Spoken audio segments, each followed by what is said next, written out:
Lévy sans interdit, Elisabeth Lévy, bonjour. Bonjour Patrick, bonjour à tous. Il a été beaucoup question de racisme anti-blanc ce week-end dans les déclarations de politique. Oui, alors c'est un concept qui a longtemps été étiqueté d'extrême droite. On finit d'ailleurs par penser que tout ce qui est réel est d'extrême droite. Le racisme anti-blanc comme l'islamo-gauchisme, ça n'existe pas, nous disait-on.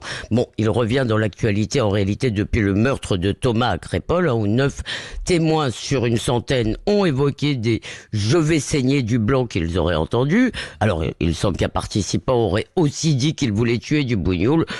Ça veut dire que plusieurs racismes peuvent coexister. Cependant, c'est Thomas qui a été tué. Alors, dans le journal du dimanche, Édouard Philippe franchit le pas.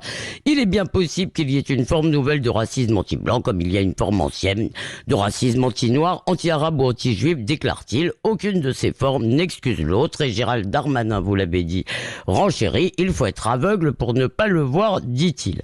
Bon, sur CNews, Marine Le Pen est allée un peu plus loin, puisque comme Marion Maréchal, la réconciliation peut-être, elle accuse Rima Abdul-Malak de le promouvoir, ce racisme anti-blanc. La ministre de la Culture veut recruter les cadres des institutions culturelles sur des bases notamment raciales. Alors elle se défend, elle veut, dit-elle, de la diversité en tout, pas seulement pour la couleur de peau.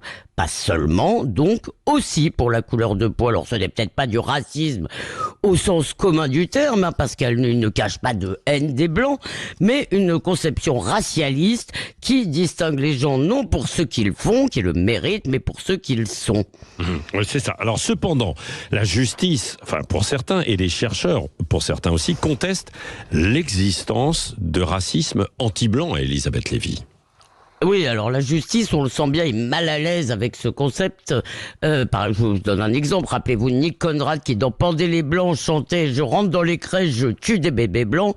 Eh bien, il a pris en première instance 5 000 € d'amende avec sursis pour provocation au crime, mais aucune circonstance aggravante n'avait été retenue. Et à Crépol, ce qui est plus dramatique, le motif raciste n'est pas non plus retenu pour l'instant aux grandes dames des parquets. Quant aux sociologues, aux grandes dames, des parents, pardonnez-moi. Quant aux sociologues qui sont plus ou moins wokisés, eh bien, ils divisent le monde entre les racistes et les racisés.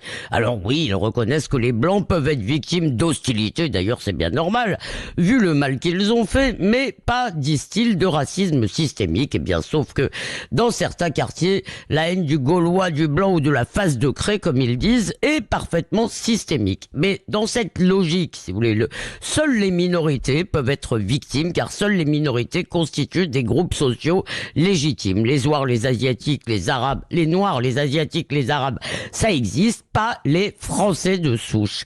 De fait, d'ailleurs, ceux-ci ne se pensent pas, Patrick, comme une communauté, ou ne se pensaient pas, car le risque, évidemment, est que cela change, parce que non seulement le racisme anti-blanc existe, mais à force de le nier tout en le laissant sévir, eh bien, on finira par créer une identité blanche, et ça, c'est une mauvaise nouvelle pour la France. Lévy sans interdit.